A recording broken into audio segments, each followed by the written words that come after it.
होती है कि जीवन का उद्देश्य क्या है और याद दिलाने के लिए क्या करने की आवश्यकता है, अपनी समीक्षा। गुरुदेव ने कहा ये सोच करके जिए कि एक ही दिन का जीवन मिला है, उसकी तरह से ना जिए जो साइबेरिया में ज़मीन लेने के लिए चला गया था। ये सोच करके जिए एक ही दिन का जीवन है, भगवान ने एक दिन का जीवन दिया है, एक दिन नया जीवन, एक दिन नई मौत। गुरुदेव ने लिखा हर दिन नया जन्म, हर दिन हर रात नई मौत। ये सोच करके जिए, एक दिन का जीवन है, कैसे जीना है। सुबह उठें तो प्लानिंग करें, चिंतन करें कि आज का जीवन मिला है कैसे जिए। समीक्षा जो है आदमी करते करते भूल जाता है, बाकियों की तो समीक्षा करता है, अपनी नहीं कर पाता। गुरुदेव ने कहा निष्पक्ष आत्म समीक्षा अपनी करें। क्या करना है? चिंतन और मनन। सुबह उठ करके ये प्लानिंग करनी है कि आज का दिन जिए कैसे, और शाम को उठ करके एनालिसिस करनी है, समीक्षा करनी है कि क्या सही तरह से जिए कि नहीं जिए। इतनी सी यात्रा है। सुबह उठे तो ये सोचा कि आज भगवान ने जीवन दिया है, कैसे जिएंगे, किन सिद्धांतों, किन आदर्शों पर जिएंगे। शाम को, रात को इस शरीर को त्यागने से पहले याद करें। वैसे भी नींद क्या है, भगवान का डेमो ही तो है। एक दिन पूरी नींद आ जाती है और बाकी दिन छोटी छोटी नींद आती है। हर रोज भगवान थोड़ा थोड़ा डेमो दिखाता है और एक दिन पूरी तरह से गायब कर देता है। हर दिन थोड़ी थोड़ी देर के लिए स्विच ऑफ होता है, एक दिन पूरी तरह से ऑफ हो जाता है। तो जब थोड़ी थोड़ी देर के लिए स्विच ऑफ हो रहा है तो एक बार याद करें कि आज का दिन जिए कैसे थे। और दोस्तों, जब समीक्षा करनी है तो एकांत में की जाती है, भीड़ में नहीं की जाती। क्योंकि एकांत में क्या है, हम लोग वो हो जाते हैं जो हम असली में है। बाहर तो हम कुछ और है, अंदर आदमी कुछ और है। इसीलिए क्या है कि लोग कहते हैं कि जैसे ही हम लोग ध्यान करने के लिए बैठे वैसे बुरे बुरे विचार आ जाते हैं। वो बुरे बुरे विचार भैया पहले से वहां पर थे, ध्यान में सिर्फ याद आ गए हैं, पहले से थे। अभी क्या है कि जब आदमी अकेला हुआ, जैसे ही अकेला हुआ और वहां पर बाहर की भीड़ नहीं है, वैसे ही आदमी वो हो जाता है जो बाकियों के सामने नहीं है। बाहर तो आप करोगे तो आपके ऊपर चेक करने के लिए बहुत सारी चीजें हैं, लोग देख रहे हैं, सीसीटीवी कैमरा देख रहा है, न्यूज वाले फोटो लेने में लगे हुए हैं, सब चीजें। आंखें बंद करी तो वहां कोई नहीं देख रहा। वहां पर आदमी वो हो जाता है जो असली में है। और इसलिए आदमी को एकांत में होने की आवश्यकता है कि वो अपने आप को सही में तलाश करे। हमारा उद्गम कहाँ है, हम लोग आए कहाँ से, हमारा स्रोत क्या है। और जब आदमी खोजना शुरू करता है, तलाश करना शुरू करता है, तो दो चीजें मिलती हैं, या तो कूड़ा मिलता है या खजाना मिलता है। आप कहीं पर खोदना शुरू करो तो कंकाल भी मिल सकता है और नहीं तो सोने की मोहरें भी मिल सकती हैं। वैसे ही जब हम अपने आप को तलाशते हैं तो दुष्प्रवृत्तियां भी मिलती हैं और आदमी को संभावनाएं भी मिलती हैं। जब आदमी समीक्षा करता है तो उसको ये पता चलता है कि मेरे अंदर भगवान भी छुपे हुए हैं, और उसे ये भी पता चलता है कि किस कारण से मुझे भगवान दिखाई नहीं पड़ रहे हैं। जिन कारणों से भगवान दिखाई नहीं पड़ रहे हैं उनको हटाने का नाम आत्मसुधार है, और जिन कारणों से भगवान थोड़ा और क्लियर दिखने लग जाएं, जो आंखों पर कैटरैक्ट आ गया है वो चला जाए और भगवान दिखने लग जाएं, वो लाने का नाम आत्मनिर्माण है। पहली चीज़ संकल्प, दूसरी चीज़ समीक्षा, तीसरी चीज़ दोस्तों जो हम लोग कर रहे हैं उसके अंदर गुणवत्ता लाने की आवश्यकता है। पूजा पाठ हम लोग रोज करते हैं, पर जो कर रहे हैं उसके अंदर भावों का समावेश करने की आवश्यकता है। क्योंकि जो बाहर का कर्म है वो तो शरीर है, और जो उसके अंदर की भावना है वो उसका प्राण है। यदि वो भावना उससे विदा हो जाए, वो दिशाएं चली जाएं, वो उद्देश्य चला जाए, तो फिर साधना निष्प्राण हो जाती है, निष्फल हो जाती है, निरुद्देश्य हो जाती है। आदमी करता तो है पर प्रभाव कुछ नहीं आता। लोग शिकायत करते हैं कि साहब हमने करोड़ों जपे पर कुछ लाभ नहीं हुआ। इसलिए नहीं हुआ क्योंकि हम लोग संकेतों में उलझ करके बैठ गए और ये भूल गए कि किस उद्देश्य के साथ साधना कर रहे थे।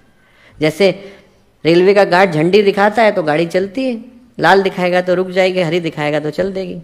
अब यदि कोई ये सोचे कि झंडी के कारण गाड़ी चल रही है तो गलत है। गाड़ी तो इंजन के कारण चल रही है, झंडी तो सिर्फ दिखाने का ही कारण है। वैसे जो बाहर हम लोग कर रहे हैं वो दिखाने के कारण है, उसके कारण साधना में प्राण नहीं आ रहा। साधना में प्राण तो इसलिए आ रहा है कि उसके पीछे का भाव क्या है, कौन से आसन पर हमें बैठना था, कौन सी माला हमें पकड़नी थी, किधर देखना था, किस जगह पर भगवान की मूर्ति रखनी थी। ये इशारे हैं, इनके कारण भगवान नहीं मिलते, इनके कारण इशारा होता है कि जाना किधर। यदि इतना आसान होता तो भगवान बुद्ध को 30 जन्मों में क्यों भटकना होता। अपना आसन ठीक कराते, आसन को ठीक कराने से सब कुछ मिलता है। माला पकड़ लेते बुद्ध भगवान कि साहब ये वाली माला तुलसी की पकड़नी थी, गलती से रुद्राक्ष लेके बैठा हुआ था, तुलसी की लेता। उससे नहीं होता। जो करने का काम है वो अंदर है, अंदर का परिष्कार है। ध्रुव इतनी सारी तपस्या करी, ध्रुव ने इतनी तपस्या की क्या आवश्यकता थी। 5 साल के थे, देवर्षि नारद ने कहा कि भगवान को प्राप्त करना है तो तपस्या करनी होगी। उन्होंने कहा क्या करना होगा? बोले भगवान को पुकारना होगा। तो ऐसा तप ध्रुव ने किया कि पहले माह में तो सिर्फ जंगली फलों को खा करके जिंदा रहे, अगले महीने में हर 12वें दिन में पत्ता और सूखे तिनके खा करके जिंदा रहे, उसके अगले महीने में हर 15वें दिन में जल पी करके जिंदा रहे, उसके अगले महीने में हर 15वें दिन में एक बार सांस लेकर के जिंदा रहे, उसके अगले महीने में सांस भी लेना बंद कर दिया। और जब ध्रुव ने, छोटे से बालक ने सांस लेना बंद कर दिया तो फिर सूर्य ने उगने से मना कर दिया, हवाओं ने चलने से मना कर दिया, बादलों ने बरसने से मना कर दिया, धरती ने अन्न देने से मना कर दिया। उन्होंने कहा कि प्रभु, उस बालक का तप इतना ज़्यादा है कि उसके अंगूठे के भार से धरती दबी जा रही है। बोले आप यदि नहीं गए तो कुछ होएगा नहीं, आपको जाकर के दर्शन देना होगा। भगवान गए दर्शन देने के लिए ध्रुव को। वो जो है वो व्यक्ति का तब से ध्रुव संकल्प कहलाता है। तो वो जो पीछे का प्राण है वो याद रखने की आवश्यकता है। जब हम लोग बाहर से पानी का छिड़काव करते हैं, अंदर पवित्रता आई कि नहीं आई? गुरुदेव ने शब्द दिया आभ्यंतर शोच, बाहर की शुद्धि ही नहीं अंदर की शुद्धि भी, अंदर की सफाई भी जरूरी है। बाहर हम लोग दीपक प्रगटाते हैं तो ये याद करने की आवश्यकता है कि दीपक तो वैसे ही जल जाता, अंदर संकल्प का उदय हुआ कि नहीं। बाहर हम लोग यदि किसी चीज को करते हैं, देव पूजन करते हैं, तो ये भी सोचने की आवश्यकता है कि हमारे अंदर देवत्व का अवतरण हुआ कि नहीं। तो दोस्तों, साधना में जब हम लोग सिद्धि के मार्ग की ओर जा रहे हैं, पहली चीज़ है एकाग्रता। ये याद करने की आवश्यकता है कि जो हमारे प्रयत्न हैं, जो हमारे जितने भी एफर्ट्स हैं, अटेम्प्ट हैं, वो सारे के सारे एक जगह पर है कि नहीं। सूर्य का प्रकाश हर जगह पर फैलता है तो थोड़ी थोड़ी गर्मी देता है, एक बिंदु पर लग जाए तो आग लगा देता है। वैसे ही हमारे जो एफर्ट हैं वो एक बिंदु पर, एक लक्ष्य पर, एक विषय पर, एक चिंतन के ऊपर एकाग्र हैं कि नहीं। और वो होने के लिए पहला है संकल्प, फिर है समीक्षा। उसके अंदर ये याद रखने की आवश्यकता है कि हम लोग अपने साधना को प्राण के साथ कर रहे हैं कि नहीं।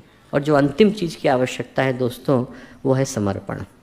जब आदमी के अंदर सच्चे भाव के साथ समर्पण आता है। समर्पण ये नहीं है कि हमने भगवान से क्या मांगा, समर्पण ये है कि हमने भगवान के लिए क्या किया। भगवान तो निरंतर ही कर रहे हैं, भगवान कुछ न कुछ दे ही रहे हैं। ऐसा कोई क्षण नहीं है जब हम भगवान की इच्छा के बगैर रह सकते हैं, ऐसा कोई क्षण नहीं है जब हम भगवान की कृपा के बगैर जी भी सकते हैं। भगवान निरंतर कर रहे हैं। भगवान ने क्या किया है महत्वपूर्ण नहीं है, हमने भगवान के लिए क्या किया वो समर्पण का आधार है। जब मैं ख़त्म हो जाता हूँ और भगवान की इच्छाएँ प्रमुख हो जाती हैं, तब फिर सच्चा समर्पण उदय होता है। और ऐसा कोई व्यक्ति नहीं है जिसके ऊपर भगवान कृपा नहीं करते। आदमी कितनी भी कठिनाई में हो, उस समय में उसको दिखाई नहीं पड़ता, पर भगवान की कृपा हमारे साथ होती है। एक छोटी सी कहानी सुनाता हूँ, सुना करके बात को अंत करूँगा। और कहानी एक बहुत प्यारे से भक्त की है। भक्त का नाम था चंद्रहास, जो भगवान का खड्ग आता है चंद्रहास, वो उसी के नाम पर आया। तो उसके पिता जो थे वो राजा थे, मेधावी नाम था उनका, और वो किसी राज्य में लड़ने के लिए गए तो देहांत हो गया। उस समय में प्रथा थी तो माँ जो है वो सती हो गई उनके साथ। अब 3 महीने का बालक, माता पिता है नहीं, तो जो धाय माँ थी वो उनको लेकर के जो पड़ोस का राज्य था वहाँ चली गई। राज्य का नाम था कुंतलपुर, वहाँ चली गई। 3 वर्ष तक धाय माँ ने लालन पालन किया, फिर दुर्भाग्य से उसका भी देहांत हो गया। अब वो 3 साल का बच्चा पूर्ण रूप में अनाथ हो गया, कोई पालने वाला नहीं। जो उस राज्य की महिलाएं थी उनको बड़ा उस पर दया आती। तो क्या है, बड़ा प्यारा सा बालक था तो कुछ कुछ दे देती हैं, उसका ध्यान रखती हैं। पर क्या है कि कोई माता पिता तो थे नहीं, मन में उसके लगता कि मेरे माता पिता तो है नहीं। तो एक दिन क्या है, नारद ऋषि को दया आई उसके ऊपर। नारद ऋषि प्रकट हुए, भगवान कृष्ण की एक मूर्ति दे दी। बोले बेटा तुम्हारे माता पिता ये हैं, यही तुम्हारे माता पिता हैं, यही देखभाल करेंगे। ऐसा कह करके उनने मूर्ति रख दी वहाँ।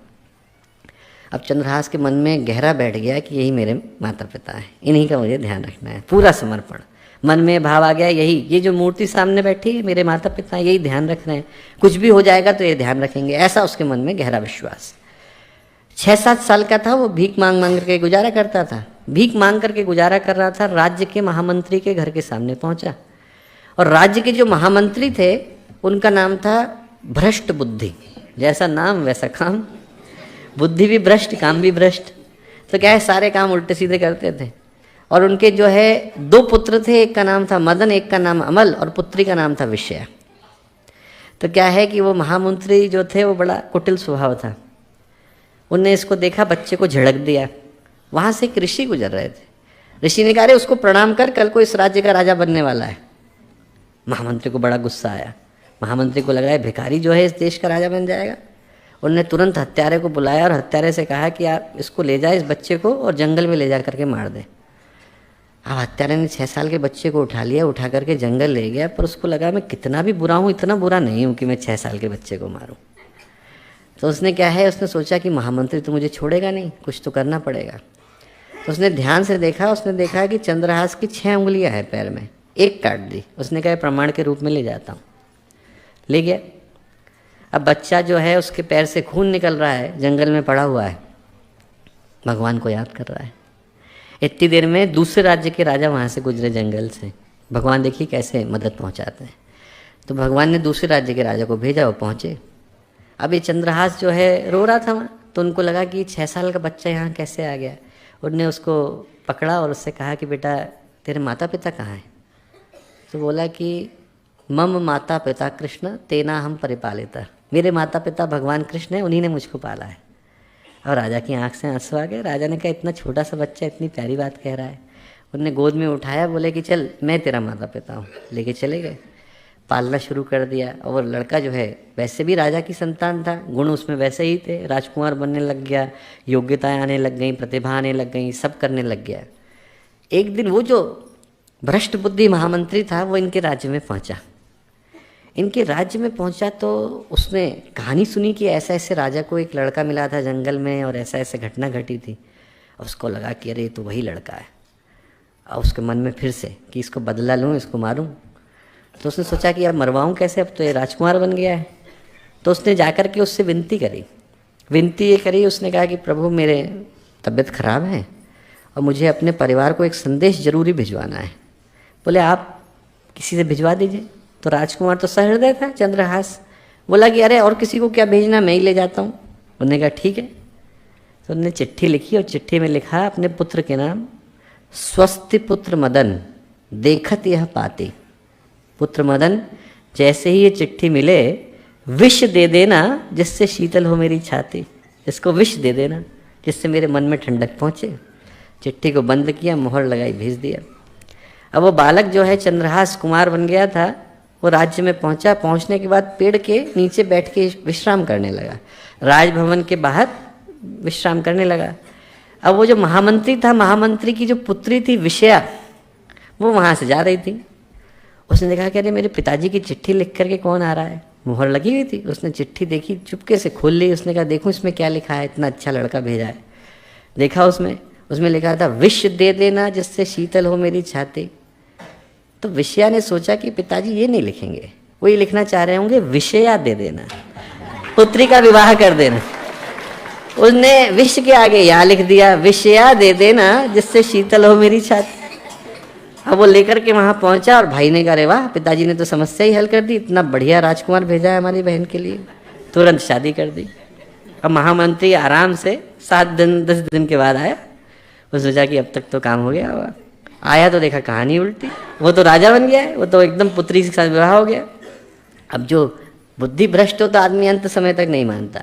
तो भ्रष्ट बुद्धि ने कहा कि देखिए ऐसा है, शादी तो हो गई, पर हमारे यहाँ शादी तभी परमानेंट मानते हैं, स्थायी तभी होगी जब आप हमारे यहाँ रात को 12 बजे मंदिर में जाकर के पूजा करोगे।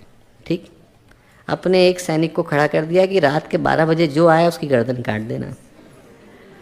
अब इतनी देर में क्या हुआ कि महामंत्री के जो राजा थे उनको भगवान की प्रेरणा हुई। उनने कहा कि ऐसा है महामंत्री, आज जो है अष्टमी का दिन है और मेरे को प्रेरणा हुई है कि आज जाकर के माँ की पूजा रात को 12 बजे करनी चाहिए। अब महामंत्री घबराया। महामंत्री ने कहा राजा को मार देगा, बहुत दिक्कत हो जाएगी।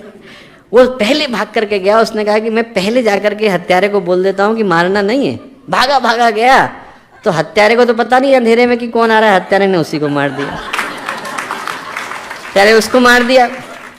अब चंद्रहास को पता चला कि ऐसी ऐसी घटना घट गई। तब सारी बातें पता चली।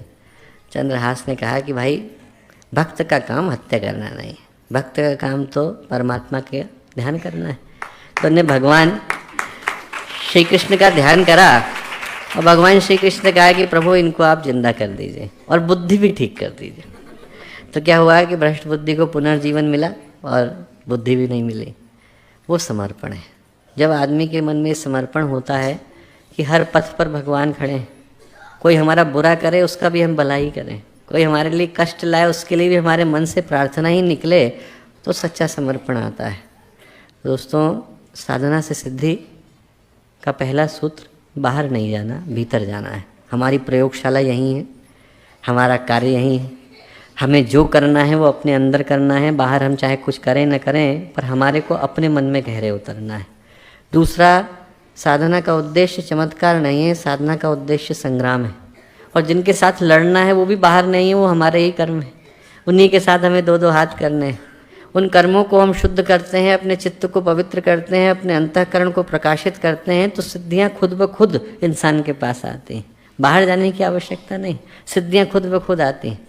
जब भगवान बुद्ध ने बुद्धत्व प्राप्त किया तो ब्रह्मा उनके दर्शन के लिए गए और बोले मेरा सौभाग्य कि मेरे ब्रह्मा रहते रहते आप बुद्धत्व को प्राप्त हुए, क्योंकि ऐसी घटना कभी कभी घटती। और बोले मेरा सौभाग्य, आज तक मेरे पहले के बोले 30 ब्रह्मा निकल गए हैं, उनमें से किसी को सौभाग्य नहीं मिला था। तो जब आदमी के अंदर ज्ञान का उदय होता है तो फिर सिद्धियां आपके पास आती हैं। हमें सिद्धियों के पास जाने की आवश्यकता नहीं होती। वो सिद्धियां हमारे पास आती हैं यदि हमारे प्रयत्न के अंदर एकाग्रता हो। हम निरंतर, जैसा गुरुदेव ने बताया, अपनी समीक्षा, अपना मूल्यांकन करते रहें। सही पथ पर है, सही कर रहे हैं।